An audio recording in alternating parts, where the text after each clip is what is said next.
if you are going to build your own business, if you're going to also have it as a side hustle, you better love it because you are exhausted by the end of a day. And if this isn't something that energizes you, it is going to drain you. This is Debbie, and welcome to another episode of The Offbeat Life, where I speak to inspiring individuals who ditched the norm to become location independent. We'll learn how to create sustainable laptop lifestyles from the experts that will help us achieve freedom from our 9 to 5. Hey friend, are you looking to land a remote gig ASAP? Well, did you know that we not only have a ton of online jobs you can apply to on our site, but now we are also sending them straight to your inbox. I'm happy to announce that we will be sending our email subscribers legit online jobs every Wednesday. We have done hours of research, so you don't have to. If you want to be the first one to hear about the remote gigs we find, go to theoffbeatlife.com to subscribe. On this episode, I speak with Madeline Mann, who is a human resources leader and career strategist, known for her rapid-fire career advice videos on her channel, Made Millennial, which has amassed hundreds of thousands of followers across platforms. Madeline transformed her experience as an HR and recruiting leader into advice on how to empower ambitious professionals to fast-track their careers. Madeline's work has been featured on Business Insider, Newsweek, and more. Mann has also been named a top 50 person to follow on LinkedIn and a top 10 YouTube channel for job seekers. So listen on to find out how Madeline has been able to help thousands land remote jobs. Hey everyone, thank you so much for being here. I am really excited for today's guest, Madeline. Hey Madeline, how are you? Hi, Debbie. Great to be here. Thank you so much for joining us today. I'm so excited to speak with you because you have so many valuable content that I want to talk about. But before we get to that, can you tell us about you and why you live an offbeat life? Absolutely. So I am a human resources professional who was in her job. I was leading HR at a tech company, and I noticed that, I was on the front lines of reading resumes. I was in the back room discussing who was going to get the promotion. And I realized that all of this information, all of these conversations, I thought if only professionals knew what I was hearing, that they would make much different decisions in their career and they'd be able to propel themselves much faster in the direction that they want. And so I started helping people individually and giving unprompted feedback to people who applied to jobs, which ended up going terribly. It turns out people don't actually like unprompted feedback. And so I started building content, and I started on YouTube and building up my channel, Made Millennial. From there, I went to LinkedIn and TikTok and really building my own website and building my own brand. And ultimately, it's turned into this Made Millennial brand where I provide courses and coaching and help to thousands and thousands of job seekers with an audience of hundreds of thousands of people. The content that you are creating is definitely pertaining to all of us, but especially right now during COVID, when people are losing jobs, they're maybe losing their 9 to 5s, and a lot of people are transitioning into remote work. So what you're doing is especially so much more important right now. And a lot of people, I'm sure, are finding you. I definitely found you because I was looking for experts who can help other people really transition into this a lot more smoothly, because so many fears that goes along with it. So this has been, I'm sure, a really crazy time for you as well. Yes. So as soon as COVID hit, I knew that this was a time for me to step up. I started going live more often, which I don't think I'd ever done a YouTube live, despite having a YouTube channel for several years. I'd never done it before COVID because I realized this is a time to step forward. And what was really interesting is that I work in the HR function on the daily. So I'm not coming up with theoretical things about what I think is happening in the job market. I'm in it, seeing it every day. And it's been really helpful to just notice these trends and be able to translate that to job seekers, because it truly is, a lot of the rules have changed. And we're definitely going to talk into detail with all of the tips that you have, Madeline, on really creating standout resume and also interview skills that people need to learn for our extended interview. So I'm really excited to dive deeper into that with you. So when you started really going into your own brand and making this change for yourself, what did you do to prepare? Because that takes a lot of time and energy, and you also still had your 9 to 5. Yes. So the first thing I did was, I sat in my bedroom and I just had a blank document and I thought, okay, if I'm going to go on this journey, if I'm going to build this content, let me just see what topics I come up with. And I think I locked myself in the room for hours and came back with like 20 pages of content. And that was the first indicator to me that I find this fun. And I think that that's the first step is if you are going to build your own business, if you're going to also have it as a side hustle, you better love it because you are exhausted by the end of a day. And if this isn't something that energizes you, it is going to drain you. So that was my first indicator of like, wow, this is really a great time. And then I just I enrolled in digital courses. I'm a digital course junkie. I think that they have just given me leaps and bounds forward in order to really understand what is the next step that I should take to learn from experts who've actually been there, and then just really absorbing as much as I can. And it's just crazy how years later, I'm still picking up new courses on the same topics just because the amount of information that I need to take in to get that advantage. It's just like, it's constantly humbling. So what would you say is the best sources that you have picked up throughout all of these years of really diving into these different tools that has really helped you succeed and making your brand grow?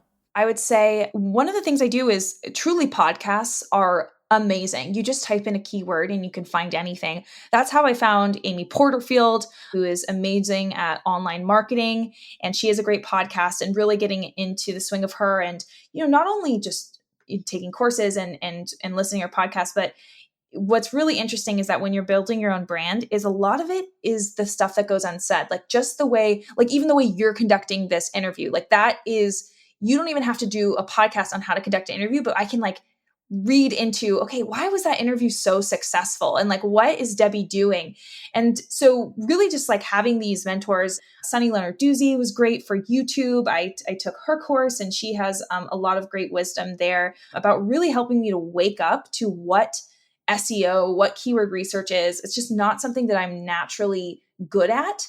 And so really just having these people who have honed their craft and being honest with myself that like, wow, I still have so much more to learn.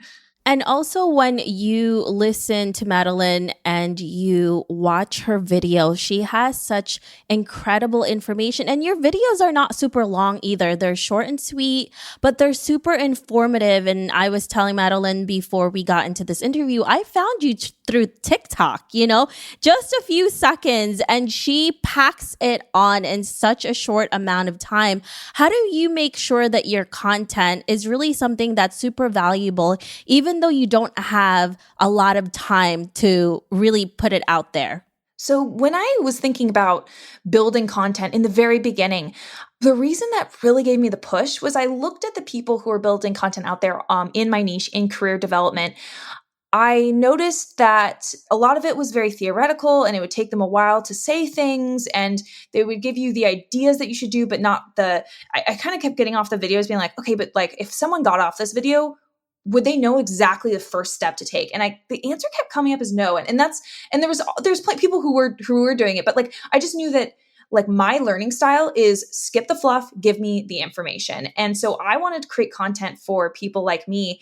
And I think that's really what I realized is kind of one of my talents. And so by doing all of that content on YouTube, I had spoken so much about these topics that by the time I got to TikTok, which has a limit of 60 seconds to convey an idea, I had been talking about this stuff for years. So I was able to crystallize the things that I had said in a short amount of time on YouTube to even a shorter amount of time on TikTok. And it really works for you. You have thousands and thousands of people watching you, learning from you, and you're making an impact on so many people's lives, which is incredible, especially during times like this where everyone's kind of in a panic in some way. So probably listening to you has been like a lifesaver for a lot of people. It's been actually overwhelming. I actually have to stop keeping track because it got too much. I started keeping track of how many success stories of people landing jobs during COVID that I got. I was up to like 300 something or 400. And I was like, okay, there's just so many coming in at this point that I can't keep track of each one. And it's been really amazing to see that these people who thought they wouldn't be able to get employed during this time actually have had life-changing results. Yeah. When you get that type of response, right? How do you make sure that you are keeping on giving your audience fresh ideas? Because a lot of times people will be like, well, I don't know if this is going to be relevant still. I've been doing this for how many years? And what if I'm not giving them enough information anymore? How do you make sure that you keep up with what you're doing and making that success even bigger or growing? Yeah, that voice for sure it is talking in my head, right? Is like, yeah, is this going to be good enough? Like everyone has a video on the question, tell me about yourself. Like this is nothing, like you hear those voices for sure. I would say that what I've realized is by working in the human resources profession every day, especially this was really noticeable during COVID, is I'll come out with things and be like, hey, here's what I'm seeing, here's what I think. And the amount of what's the big indicator to me is the amount of career coaches who say, oh, okay, I'm going to use this material now. Or like, oh, okay, thank you for explaining that to me. Where I'm like, whoa, this is your job, full-time job to be a career coach. And I'm actually giving you information that is breaking news to you. And so that is really confirming to me, be like, wow, okay, so I'm not only impacting the people who are listening who maybe have never really thought about this, but like the people who it is their profession, they are really grateful as well. So, I did a video the other day on TikTok about how to get a job without applying, without networking, without doing anything. And it's about how to create, like how just, my most recent job, I got it completely from just someone finding me on LinkedIn and asking me to interview. And to me, that's a very natural, normal thing, is that most of my interviews I've gotten the past few years have just me not reaching out to anyone and companies coming to me. But like ideas like that, I can't take those for granted, because that video on TikTok did really well, where people are like, holy cow, I could actually never apply to a job again if I have a really great LinkedIn profile. And so things like that, I just need to step back and realize meet people where they're at, and not take my expertise for granted since I'm in it every day. Well, with you, Madeline, it's just that you are doing attraction marketing, right? You don't really need to do too many things because your content is just so good that people just find you and then they binge watch everything that you do, which is incredible. And that's what we all want, right? For people to keep coming back, because everything that you're saying makes sense. It's realistic. It's really what we need to learn.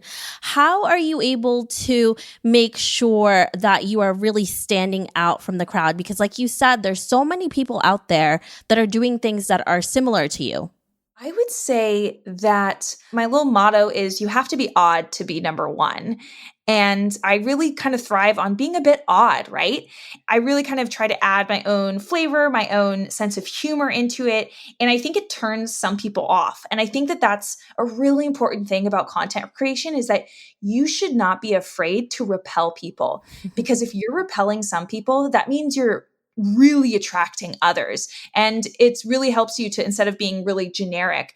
And so that has been fun for me. Like if you look at my LinkedIn profile, it is bright orange everywhere. I had never seen anyone put emojis next to their name on LinkedIn before I did it. And I got a lot of like people raising eyebrows, being like, that's so unprofessional. And yet now it's become like, anytime you're scrolling through LinkedIn, you see the oranges everywhere. It's become like an endearment for my audience. And so just really kind of being bold, experimenting, doing stuff that people will say, oh, that's so silly, but just seeing the results. And now I've seen so many people put emojis in their headlines or in their names. And so that was really confirming to me, like, see, like I wasn't this crazy person. It's really inspiring when you see someone like you who don't listen to what everyone else is doing, and you're experimenting and you're not afraid to fail, because I think that's what a lot of people are afraid of, is making a mistake and, oh my goodness, what if this happens and that happens? And you're just like, hey, whatever. If it doesn't go well, at least I know I've tried. Exactly. Yeah. And there's plenty of things, that I throw to the wayside. But yeah, it's been a fun experiment. Now, we all have that what now moment when we start our new brand, our new company, leaving our 9 to 5. I definitely had that when I left mine. What was yours like, Madeline? So I still work a 9 to 5.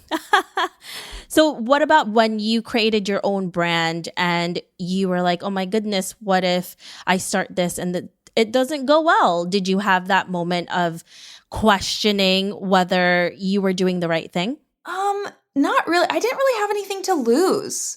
I think while I can sometimes be bold, I'm actually pretty prudent. And so I think that, I stepped down on a ledge and I thought if I really fail at this, like I'm no one, but when I started this, no one knew who the heck I was.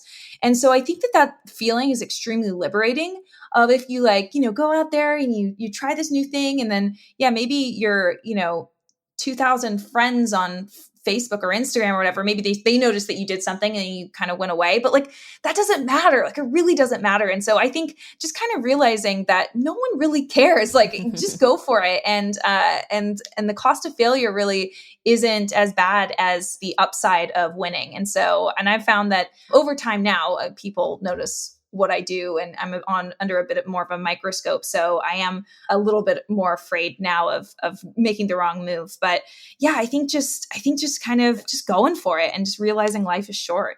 So, for your 9 to 5 that you currently have, is it always remote or do you do this in the office? So I wasn't remote before this. I mean, the interesting thing about having a 9 to 5 and the reason why I have a 9 to 5 is because I found the career of my dreams. Like I really do love working in human resources, but then my business is so complementary to that. And so what's been interesting is, I read the 4 Hour Work Week and all that stuff of how do I multiply my efforts in a way where I'm not sitting in the work constantly, but that I'm, making money while I sleep and that I'm putting things out. Like I'm pretty strict about things that impact maybe like a group of one person or a group of 10 people. Like I don't typically take on a lot of those things because it's like, if I only have so many hours in a day, I'm going to make a YouTube video that can help thousands and thousands of people versus you paying me like a certain amount of money to meet with a few people. Like I'm always trying to think of how can I 10x my impact and how can I do things where it's automated or I have help.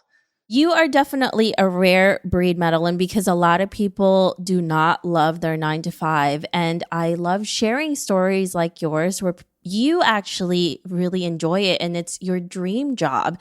And I also want to emphasize that just because you have a 9 to 5 doesn't mean it's a bad one. A lot of people actually also love their 9 to 5 and there's a purpose for it. So it's amazing when people do actually do that and it works out for them. It's really trippy because I think even the word 9 to 5, like there's just this connotation of like, yeah, you're on the conveyor belt, like you're, like you have a boss, all that stuff. For me, it's like at work, I do only what I'm best at, which when you're a business owner, you're the chief everything officer. But when you have that balance, sometimes if you do actually love your 9 to 5, then you are just doing, you have that one thing you do and you have all these resources and you are really focused on your strengths. And then you go home and you have your side business and you get to have so much more creativity and freedom.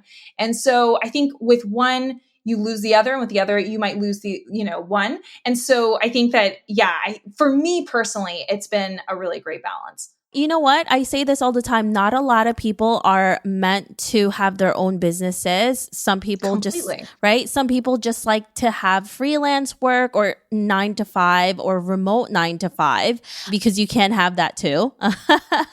And it just depends on what you are really into, what you're good at and what you're passionate about. And if you're not wanting to start an online business, that's fine too. I think that having a job that you really enjoy can be just as fulfilling. Absolutely. Yeah. I think that if you can become a business owner and just love it and kill it, yeah, you have to be very talented. The tricky part is that, and so many of my clients and students of my programs, the finding the 9 to 5 that they actually love, that is a really tricky part that not that many people can say that they've done. So, talking about your brand and what you have created, so you have a program that you've created. How did you actually land your first client? Because that's one of the first things that we're all curious about, right? How do I do this? How do I actually start creating money from this? So I would say that I started creating content before I started asking people for money. And the great thing about that is people get a sampler of what's your style like. And the fact that I do video, and you don't have to do video. I have a close friend and a really great career coach, Austin Belsack. He does almost exclusively articles, and he still gets amazing traction with clients. But since I do video, I've noticed that when people want asked to work with me, there isn't a lot of vetting of me because they see me, they see me talking, they see me interacting with the camera. And so there is a powerful element to video where people feel like they already know you by the time they want to hire you, which I found to dramatically help to my advantage. I think also one thing that people are really hesitant about is to just like claim it, right? Like say what your offerings are, make them extremely clear and don't make them too broad. So putting it on your LinkedIn profile, putting it on your website.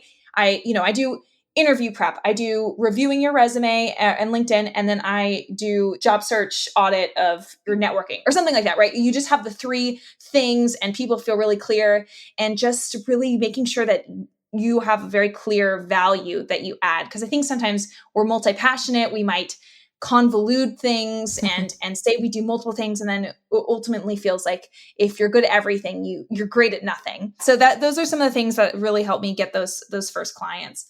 Yeah, you're right. Because you're pretty much creating all of these different useful content already. And most of the time, probably people are just reaching out to you and be like, Madeline, how do I do this? Can you help me? I'll pay you, I swear. Right. Yeah, exactly. So they get comfortable and they kind of understand what I'm all about. So, has there been any big setbacks that you have encountered as you created your brand? And how do you usually deal with them? I definitely got burned out at a certain point. People tell me, Madeline, how the heck do you create so much content? And it truly is. I do work a lot. And there was one moment where I was going so strong, right? Like a YouTube video a week, all this different content on LinkedIn. I have a new piece of content, or maybe not purely new, but I post every day on LinkedIn, all this stuff. And I had just gotten married, and I was going on my honeymoon, and it was on a cruise to Alaska. And I was like, oh, this is going to be so relaxing. Like I'm going to get some good work done. like, and my husband was like, wait, no, you're going to work on this cruise. I was like, yeah, I mean, we're going to be at sea for several days. Like, it's going to be so fun to like get ahead on some things. He was like, Madeline, we just got married. Like we're going to completely unplug. And I was like, I don't know what that means, like completely unplug. And so I ultimately ended up taking a week off, and it was probably like one of the best weeks of my life. And it was so amazing. And it just made me realize like how much I had been pushing myself and how I didn't really give myself permission to, I think I ultimately took 2 weeks off because I got married, like one of the biggest moments of my life. And guess what? Nothing happened. Like nothing was impacted. People completely respected that I was out of pocket. And it was just such a lesson to me of like, wow, like step back and like think about what's most important. And you don't have to be grinding all the time.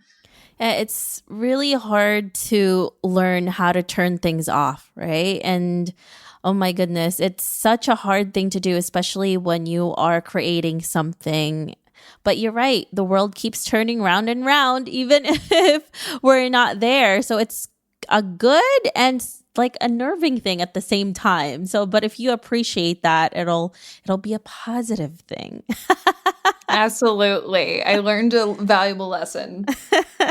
So, Madeline, let's fast forward to 40 to 50 years from now, and you're looking back at your life. What legacy would you like to leave, and what do you want to be remembered for?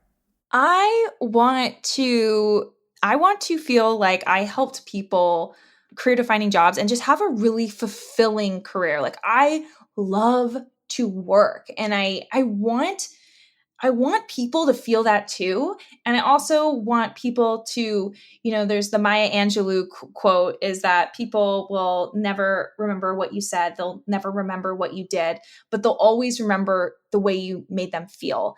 And I hope that the way I make people feel is that they laughed, that they were uplifted, that they were motivated. And so if that is when people look back and they see the little oranges, the little tangerines I put on everything, and they remember Madeline from way back when or whatnot, they think, oh, wow, like, yeah, she put on a smile on my face.